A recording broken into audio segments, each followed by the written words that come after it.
مساء الخير مشاهدي الكرام في كل مكان، وحلقة جديدة من برنامج المناظرة، الرأي والرأي الآخر، اتفاق أو اختلاف. معانا النهارده منورنا ضيوفنا في الاستوديو. أهلا بحضرتك يا فندم. اهلا بحضرتك. نبذة صغيرة عن حضرتك. انا ايمن محفوظ، المحامي بالنقد، محامي متخرج من سنه 90 وليا نشاط في الاعلام من والصحافه. 90 سنة يا فندم؟ لا مش من سنه 90، من سنه 90، مش من 90 سنه، لا يعني مش من قبل الميلاد يعني. ليا نشاط طبعا في الاعلام والصحافه، ودايما بناهض الفساد في كل مكان. انا ايمن محفوظ المحامي. منورنا. نورك. نبذة صغيرة عن حضرتك. اتكلم؟ اتفضل. دكتور شريف عبد القادر، دكتور متخصص في قانون وحقوق الانسان، وناشط كمان في مجال حقوق الانسان. نورنا يا فندم. بنورك.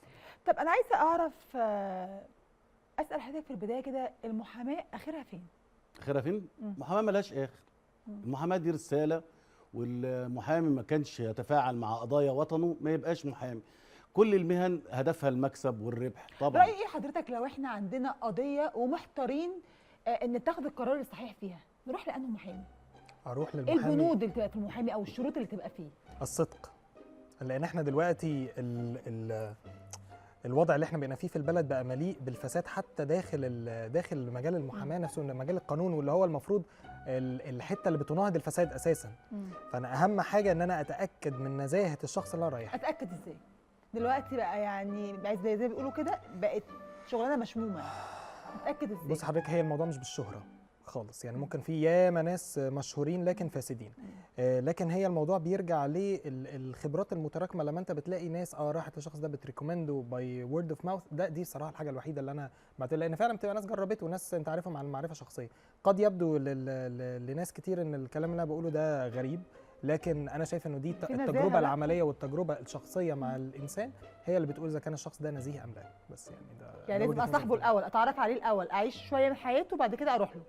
يعني اتعرف عليه، اشوف ناس متعرفه عليه، اسال عنه كويس، اعرف الشخص ده حتى في حياته. اصل هقول لك على حاجه، هي المحاماه او ما اللي انت بتعمله في حياتك العمليه ما هو الا انعكاس عن حياتك الشخصيه. خلاص، لو انت حياتك الشخصيه مش تمام، ما شاء الله عليك. لو حياتك الشخصيه مش تمام، يبقى حياتك العمليه احتمال كبير قوي ما تبقاش تمام. بس فانا لو حياته الشخصيه تمام، حياته العمليه تمام. ده وجهه نظري. وفعلا ده وجهه نظري. فعلا اللي هيعمله جوه هيعمله بره. عندك حق يا فندم. بالظبط. الشفافيه، هي دي الشفافيه. صح. راي حضرتك يا فندم ان في الفتره الاخيره المحاماه بقت مهنه تجاريه؟ لا، عمر ما المحاماه كانت مهنه تجاريه. لا انا اتفق. لن اتفق. لا اتفق ابدا. لا انا اختلف مع حضرتك يا فندم. انا برضو اختلف مع حضرتك. لا احنا دلوقتي المحاماه بقت، الموضوع بقى تجاره كتير جدا بحقوق الناس، يعني ياما ناس مظلومين اتلطوا في حاجات مالهاش علاقه بيهم بسبب محاميين لم يكونوا كفء. ياما في السجن مظالم انا عرفتها طلعت ليه. ده دي جمله، دي مش جمله. المحاماه. نعم. اغلب المحامين بقى اهم حاجه الفلوس. اهم حاجه الفلوس. لو انت مجرم اطلعك، لو انت معاك فلوس. طب خد عندك بقى يعني مثال للراجل اللي واقف قدامك ده. انا كل الناس انت لو سالت عليا هتلاقي كتير قوي يكرهوني. عارف ليه؟ لاني بكافح الفساد. وليه انت مش شايف النموذج اللي قدامك ده؟ ليه شايف؟ وهنسال ليه اصلا يا فندم؟ وهنسال ليه اصلا يا فندم؟ نسال ليه يا فندم وحدك؟ احنا مثلا شكلنا يعني ان احنا مشتبه فيها واحنا عندنا قضايا عشان نسال على حضرتك. انا بس ما واجهتش اي حاجه لشخص حضرتك. بتكلم على اللي بيطلبوا الخدمه القانونيه. لا انا ما واجهتش اي حاجه لشخص حضرتك يا فندم. انا بتكلم بقول لك خدني مثال. خدني مثال حضرتك. ممكن يكون انا لو سالت عليا يقولوا عليا ان انا غير كفء. ليه؟ لان ممكن تسال ناس فاسدين انا بكافحهم. طب وانا اعرف منين الفاسد؟ لا حضرتك ده السوشيال ميديا ما خلتش حضرتك. هو يعرف ليه فاسد؟ هو شخص محترم نزيه. هو شخص محترم شريف. هو محترم شريف وانا مش شريف؟ انا ما قلتش كده يا فندم. هو ليه بتاخد الكلام؟ هو اسمه شريف واحنا بنقول له شريف ساعات، غير كده هو محترم. ايه اللي هيعرفه على الفساد؟ ايه اللي يعرفه على الفساد؟ الدايره دي مش بتاعته يا فندم. الفساد قدامنا في كل مكان. الفساد موجود في كل بقاع الارض. ده امر عينك اللي بتشوف الحاجه اللي بتشوفك. انا بشوف الحاجات دي او الحاجه اللي جوانا بنشوفها. ما هي الا انعكاس للي جواك. ايوه ده حقيقي. طب هل في فساد حوالينا هنا؟ حضرتك شايف ان في فساد حوالينا هنا؟ يكون في فساد في كل مكان يعني.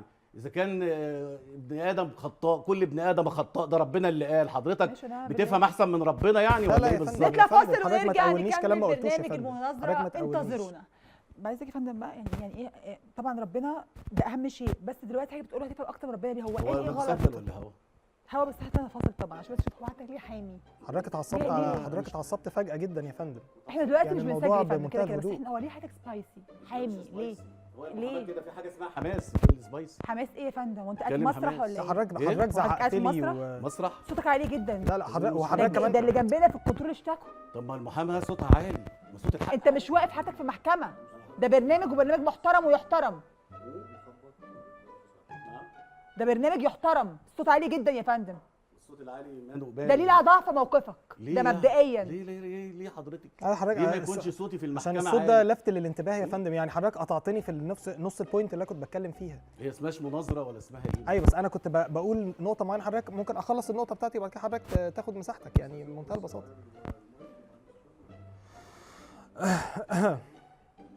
ده انت حضرتك صوتك خرم الميكروفون، جيب حد من بره يغيره. ايه المشكله؟ ما دي تكلفه عليهم يا فندم برضه، لازم يكون في تقدير ليهم، يعني يبقى دي فلوس ناس. تقدير الناس يعني ايه؟ مش فاهم. دي فلوس ناس، المايكات ناس دي إيه؟ فلوس ناس حضرتك وكده، يعني ممكن نعمل شريك في القناة؟ الاكويبمنت. لا لا انا يا فندم بتكلم. ما ما هو اسمحش ده لضيفي ابدا، بسأله بعد سؤال إذنك ما يا يا اسمحش سؤال. لضيفي ابدا تتهمه اتهام وأنا زي ده. بعد ده اذنك اتهام، يا أنا استاذه بسأله نور، يا سؤال. استاذه نور. وده لا اتهام وانا مش ليه يا فندم، سؤال. انا ليا مصلحه هنا في المكان؟ لا طب خالص. ماشي خلاص يبقى بس انا سيبني بتكلم بقى. انه الاكويبمنت انت دي حضرتك ما هي في جايبه ناس لي اقول اللي هتتكلم. حضرتك عايزه تقوليه ولا اه طبعا حضرتك انا عايز اقوله، مش هيجيب بالي بتاعي. ايه؟ ايوه بس تسالني عن رايي انا مش راي حضرتك. ما رايح حضرتك، انا مش شايف ان في اي افاده للجمهور. لمين قال لحضرتك؟ اذا كان كل الناس بتتحايل يعني طول على ما حضرتك المحتوى اللي أنا جوه بقدمه. البرنامج بتاعي تقول رايي انا. لا رايك انت. انا هنا القياده، انا اللي قاعده على الكرسي ده، فانا بقول للضيف ايوه وبقول لحضرتك. تقولي لي ايه حضرتك؟ طب ما اشرحش وجهه نظري يعني كمان؟ لا طبعا لا، وجهه نظر مش- حضرتك دي بقى في البيت، بقى في البيت، لا مش في في البيت. البيت حضرتك. مع الاسره. هنا لا يا فندم. يعني ايه هنا؟ مش فاهم انا الكلام ده ايه؟ مش فاهم معناه ايه يعني؟ يعني مش تسالني عن رايي انا في الفساد او غير الفساد؟ انا شايف ان اللي حضرتك بيحصل ده بتتكلم صعب باسم جدا. البرنامج وباسمي. لا انا بتكلم باسم انا حضرتك. لا مش هنا. ما هو في مش حضورها يا فندم هي اللي مسؤوله عن قياده المناظره دي. واحنا لما يعني خد نتكلم من إن كلامي المحامي- وزود عليه، ما تألفش. عشان يعني الدنيا هو- تمشي بس بسلاسه يا فندم، عشان الدنيا تمشي بسلاسه وبهدوء. خد من كلامي وحط التوابل بتاعتك، غير كده مش هينفع. عشان كده احنا الناحيه دي الدنيا ماشيه فيها بسلاسه، غير لكن كده عند مش حضرتك بيحصل مسموح. مشاكل. انا مش فاهم ليه ده ليه برنامج ليه وليه احنا شروط بنعمل وليه كده؟ طقوس وليه ناس انا مش لما فاهم ليه أعرف بنعمل حضرتك كده. يا فندم يعني اتفضل. انا يعني مش اول مره حضرتك اطلع في برامج. انا ما يخصنيش بطلع ما في كل يخصنيش، ما البرامج كلها تكملش وما يعني. ما يخصنيش، فيش قال لي الكلام ما ده حضرتك. يخصنيش ما هو احنا يخصنيش، جايين تطلع نتصادم ما ولا جاي- تطلعش مش بتاعتك، هو حضرتك يعني بتاعتك. يا حضرتك أستاذة جايه نور. تتصادمي معايا ولا جايه تسمعي وجهه نظري؟ طيب انا جاي هقول لك وجهه وجهه نظري. نظر ايه يا فندم؟ انا بقول لك المحاماه، في محامين ممكن تسالي عليهم يقول لك انا مش هسأل عن حد. هو مش بيتكلم عن المحاماه، بيقول المحاماه فيها ناس فاسدين. يعني مش اي عايزين ندافع عن مجال في مهنتي اي يعني. مجال هو فيه حضرتك- ناس فاسدين، هو احنا نقدر ننكر فهمني حاجه زي قصة كده؟ الفساد ده من وجهه نظر حضرتك ومن وجهه نظر علم حضرتك وشهاده حضرتك. انا بصراحه الفساد لمسته في كل جوانب الحياه. لو الاستاذ مش شايف انه المحاماه قد طالها جانب من الفساد، فده بالنسبه لي شيء غريب، لانه اي مجال احنا لو اتمشينا هنا ممكن نلاقي طب فساد في انا اي حته. نفس الكلام اللي حضرتك قلته، قلت لك الفساد موجود في كل مكان. لا بس ما لما ينفعش. قلنا على المحاماه، لا انا شايف ان لا ما اكيد ينفعش. في يعني أكيد إيه في امثله فاسده كتير كل جدا. مكان بتجمع كل مكان. طب معانا مداخله هاتفيه، نقول الو. السلام عليكم. عليكم السلام ورحمه الله وبركاته، اتفضل. الو منور يا استاذنا. بنورك. بنورك. السلام عليكم. عليكم السلام ورحمة اتفضل الله يا فندم. والله يا استاذ انا عارف حضرتك وبشوفك في التلفزيون. انا عايز منك خدمه بسيطه، يعني عندي ابن عمي ممسوك بقضيه وانت راجل كبير يعني في القانون، وانا عنينا ليك لاي حاجه يا فندم. اجي لحضرتك امتى؟ لما تبقى تيجي حدد ميعاد مع مدير المكتب. ماشي يا فندم، متشكرين جدا. العفو يا باشا. حضرتك استاذ كبير في القانون. ربنا يخليك يا فندم. شكرا يا باشا. العفو. اديك طلعت المصلحه. شفت قلت لك اسمع كلمه وامشي وراه. احنا هوا مصلحة. ولا تسجيل ولا ايه بالظبط؟ انا مش فاهم بصراحه. إحنا هوا يا فندم، في إيه يا حضرتك فندم؟ متفق هوا يا معاهم على فندم. الموضوع ده؟ طيب حضرتك ماشي. متفق؟ والمتصل تقول لي طلعت معاك مصلحه؟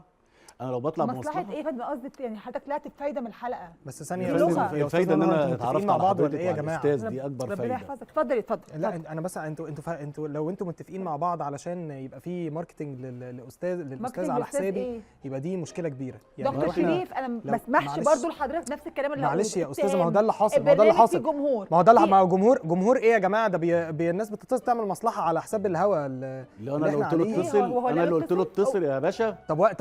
طب طب وانا يعني فين الناس اللي اتصلت عشان ده رأي لا جمهوري حضرتك يا يمكن فندم، حضرتك أنا مش بفكر فيه. مثلا سلعه غير مطلوبه معلش يمكن. معلش لا يمكن بعد أنا اذنك سلعة حضرتك لا مطلوبة. لا لا حضرتك بتغلط فيا كده. لا ما غلطتش حضرتك- فيك، لا لا أنا لا بقول ازاي لك يا فندم يمكن. ازاي حضرتك تقول لي سلعه أنا غير بقول مطلوبه؟ احتمال. يا أنا فندم بقول حضرتك بتقول لي احتمال. سلعه يمكن تكون سلعه غير طب ما مطلوبة. احتمال حضرتك تبقى سلعه غير مطلوبه. لا ما هو احتمالات. الدليل اهو ان انا ده بجرب. مجرد ايوه بس ده طلب اما نشوف المداخلات الجايه هتبقى عامله ازاي. لا ما نشوف المداخلات اما الجاية. نشوف يعني بما اننا على الهوا يعني مش دي مناظره خلينا نشوف السكور هيبقى كام في الاخر بقى ما دام الموضوع سكور. لا السكور يعني صدقني النتيجه محسومه. تمام يا فندم. هو يعني انا مستغرب حضرتك مواكب يعني تمام ولا انا مواكب واللي بيحصل ده بره المواكبه بتاعتنا. معانا مداخله هاتفيه، اتفضل. اتفضل يا فندم. الو، اتفضلي. اهلا. اهلا بحضرتك، اتفضلي يا فندم. ممكن اكلم استاذ ايمن؟ اتفضلي يا اتفضلي. فندم. يا استاذ ايمن، انا اتمسكت في شقه ظلم ظلم ظلم وعايزاك تدافع عني. لا ده شفت بقى السكور عالي ازاي. شقه ايه يا فندم؟ حضرتك بتدافع عن اي حد هيكون وخلاص كده. شقه ايه؟ المحاماه يا نسمع فندم لازم لا يكون في محامي نسمع يا فندم. ومفيش حكم يعني لو من شخص غير مجرم مدافع. شخص مذنب ادافع عنه برضه امال وانا متأكد هتدافع إن هو عن مذنب؟ مين؟ انت هتدافع عن مين؟ عن ناس بريئه انا بس؟ دافع عن ايوه طبعا الشخص اللي انا متاكد من براءته ده اللي دافع عنه. بس تدافع عنه. ده- طب طبعا. هنحكم ازاي؟ طبعا مفيش طبعا. محكمه من غير محامي. في قضاء جالس وقضاء شكليات. واحد. لكن لو شخص انا لا يعني مش شكليات. يعني حاجة زي العفو، ازاي يعني الأستاذة هي اللي- المكالمه لسه معانا ولا اتقطعت؟ ايوه يا فندم انا معاكم. طب حضرتك حضرتك عايزة إيه هتدافع عني ولا ايه؟ اه طبعا اذا كنت حضرتك تعرضي عليا واقبل طبعا هدافع عنك. وانا قلت قبل كده انا ممكن ادافع عن ارهابي وجاسوس كمان. لا ستوب بقى. لا لا لا لا لا لا لا بقى ايطالي بقى لا، المكالمه لا، دي لا، لا. مش البرنامج عندي ده دلوقتي في تماما. تلفزيون الدوله. ده ماليش دعوه، البرنامج ده محترم. حضرتك ده انت عملت لنا المحترم مشاكل دي مشاكل كبيره جدا دي مشاكل كبيره البنت قوي. لسه في المكالمه وعلى معانا. الكاميرا الخفية البنت هنا. حضرتك لسه. لا لا يا فندم لا بس دي اتفضلي، حاجات على اتفضلي الهوا يا ده. فندم. ممكن تسمعوني؟ اتفضلي. انا كنت رايحه ادي حقنه واتمسكت غلط، انا مظلومه. ايه بتقولي انا ما سمعتش. كل الناس اللي جولي من ساعه ما ربنا كرمني وبقيت اشتغل في المحاماه كلهم قالوا ان هم مظلومين. وانا بقول لك انا مظلومه طبعا ما فيش حاجه جديده حضرتك قلتيها. والله. اه والله عادي. ايه هتدافع المشكلة؟ عني ولا هتعمل ايه؟ هدافع عنك. طب حضرتك بتعملها كده ليه ما دام حضرتك كنت هتدافع هقبل عنها قضية. بتكلمها كده ليه يا فندم؟ اكلمها لازم كده يكون ليه في ازاي؟ هدوء مش شوية في فاهمة. الكلام. اكلمها اقول لها ايه؟ لا حضرتك بتكلمها باسلوب اجريسيف جدا جدا يعني. اجريسيف ايه اللي هكلمها فيه؟ ما بكلمها عادي خالص اهو. طلعني براءه هو يعني. الانسان ما ان بتقولش شاء ابدا اللي الله بيحصل لو ده. مش بس ان الواحد يكون مدان ومرتكب الفعل الاجرامي عشان يطلع براءه، ممكن يكون يتمسك باجراءات باطله زي قضايا المخدرات وقضايا ايوه انا الآداب. مظلومه. ده مجرد كلام يا فندم ده شكراً مجرد يا كلام. مجرد كلام ايه؟ ده ده مجرد حضرتك كلام. إيه؟ انا درست إيه في بوجه لها كلية هي العلوم؟ بوجه لها هي الكلام. احنا وصلنا لنقطه صعبه قوي، دي فعلا رساله قلم. وصلنا لنقطه يعني ما فيهاش رجوع، ما بقاش في شفافيه ولا نزاهه ولا احترام. بقى أمال المحاماه يعني مين هيدافع عنها؟ المحاماه عايزه تدافع عن اشخاص امال مين اللي هيدافع عنهم؟ منحرفين اخلاقيا، منحرفين. المفروض تنتقل المداخلات على الاستاذ فكرة. عايز يدافع عنها. امال يدافع عن مين؟ اذا كان ما فيش قاضي يقدر يحكم حقنه إلا ايه إذا يا فندم موجود- كنت تديها؟ طب نسمع منها. محامي. حقنه ايه يا فندم؟ ما خلاص المكالمه اتقطعت للاسف. حقنه ايه اللي كانت بتديها في شقه يا فندم؟ لا احنا لينا ورق مش انا لينا عايز اعرف حكاوي. حقنه ايه؟ والله دي اساليها هي يعني لكن حضرتك احنا لينا حكاوي الورق. اللي اتقال ده حكاوي اللي معانا أنت مجرد مصدق الكلام حكاوي. ده يا فندم؟ اه مصدق طبعا الكلام ده. طب حقنه ايه يا فندم ممكن تتاخد في شقه؟ تاخد في شقه لما نشوف الورق هنقول لك الدنيا فيها ايه. احنا مش كلامنا بكلام الموكلين، طب أقول احنا لك كلامنا مفاجأة؟ بالورق. ما بقاش في حقن دلوقتي بتطلع شقق. ايوه ليه لازم حضرتك الحقن تتاخد عندكم في خبرة الصيدليات لازم كبيرة يكون في الحقن حد دلوقتي ولا لازم إيه؟ يكون هتدي لازم يكون حقن ولا حد إيه يا متخصص هو فندم؟ اللي إيه؟ يدي حقن بتدي وحد حقن يدي ولا إيه يا حقن فندم؟ شغلتي ادي حقن هدي حقن والله لا، مش لا، لا، لا. هتكسف والله. ده اي وانا حاجه. حضرتك كده بقى عندك مهتمه بالحقن. هنروح فاصل ونرجع نكمل مناظره. يعني ايه مهتمه بالحقن؟ ايه ده ايه ده؟ طب ما انا مهتم بالحقن، انا مش مهتم بالحقن. حضرتك بس إيه؟ حضرتك يعني في الاول غلطت فيا وبعد كده بتغلط غلطت حضرتك فيك عندك إيه؟ معلومات يا فندم مغلوطه. حضرتك عمال بتوجه الاتهامات ساعة وانا في كورونا. الكاميرا الخفيه دلوقتي وضح ولا لي. إيه؟ انا مش إهانات. فاهم والله ايه. برضه ما تقطعش الضيف بتاعي بعد اذنك، بعد اذنك ما تقطعش الضيف بتاعي. ساعات بتركب على كلام الضيف بتاعي. بعد اذنك يا فندم حضرتك اديني فرصة. احنا انا عندي سؤال احنا مش إيه؟ متفقين على حد يقول لنا الباكج أنا في قبل ما الكاميرا نبدا الخفية ولا ايه؟ احنا مش بالظبط؟ متفقين يا استاذه نور انتوا عاملين فيا مقلب ولا اتفضل. ايه؟ احنا مش متفقين على الباكج قبل ما نبدا. باكج ايه يا فندم؟ الباكج الثالثه يا فندم. ثالثه؟ اه معلش انا اسفه انا ما كنتش اعرف. انا سالت حضرتك قلتيها هشوف وارجع ابعت لك. طب انا متاسفه جدا جدا جدا يا دكتور شريف، انا ما كنتش عارفه. بس انا يعني انا بصفتي هنحاول نظبط في الجزء الاخير.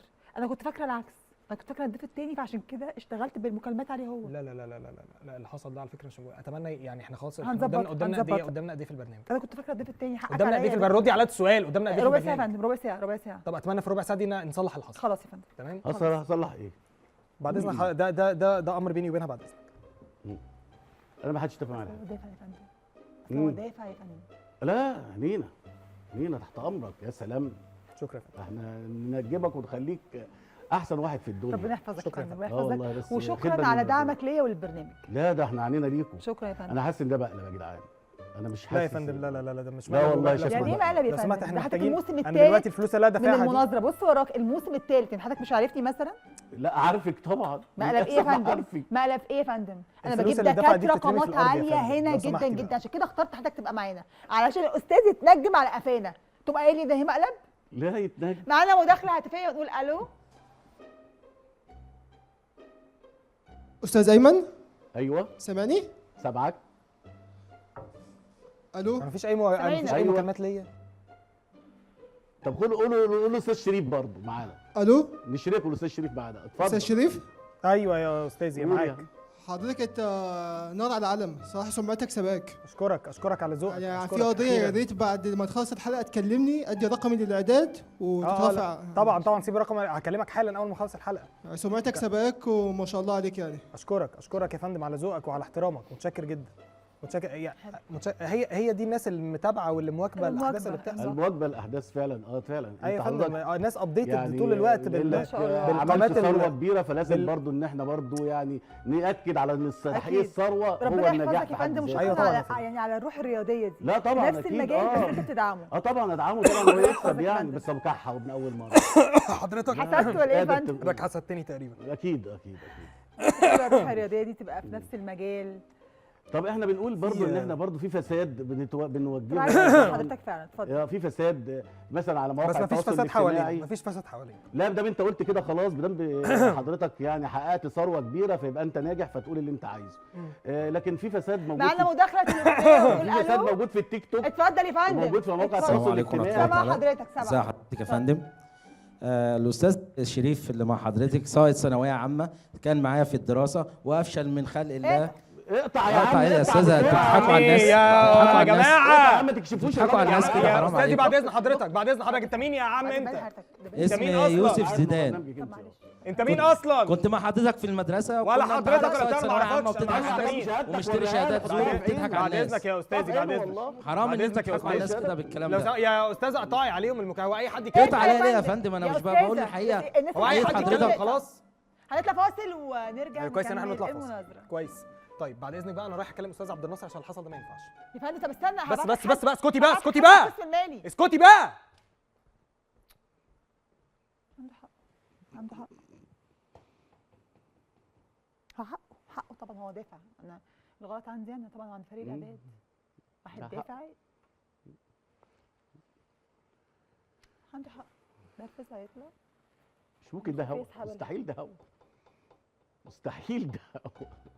احنا في مسرح يا فندم مصر. بعد اذنك يا فندم، احنا دلوقتي في فاصل وانا قلت هطلع ايوه لا فاصل. حقك احنا بقى. في فاصل، انا ما بهزرش. في الفاصل أصل كمان اقول هي كلامك مشكله برضه. بسببك حضرتك عملت مشكله، فانا خلاص وخلصت اصلا منه. خلصنا منه ومشيناه. اه والله احنا وخلصنا. كسبنا هو عايز والله. يتنجم، هو عايز يتنجم يا ستي وما قالش ماشي حاجه، ما نجيبه. غلطش في حضرتك. نجيبه. هو بيتكلم في ما مستوى عندوش علمي. بدله، طيب كان يعني عمل يعني برضه شويه برستيج كده، بدله وجرافطه كده، كان الدنيا حضرتك تبقى هو مش حلوه. بالبدل، ياما ناس كتير لبست البدل ومش فاهمه اي حاجه. صحيح فعلا. بعدين الجاكيت ده ماركه، ماركة؟ وده هو بيخاطب الجيل اللي حواليه. في ناس ماركة كتير إيه جدا ده؟ لابسه ده منه كانت بدل. امبارح. دول شباب برضه يا فندم، دول ربنا شباب. يوفقه، دول ربنا شباب يا يوفقه. ده فندم، دافع دول شباب. خلاص، مش مشاكل عادي. ما طبعا ما تمناش بقى حضرتك تطلع تقول الدفع دي لا لا لكل على الناس الهوا بره. لا، ازاي؟ لا لكل الناس بره كمان. لا بره ايه؟ لا اسرار طب اقول البرنامج لحضرتك بتطلع حاجه، بره. اقول لحضرتك حاجه، بس مش قصدي يعني انا مش عايزك تفهمني غلط.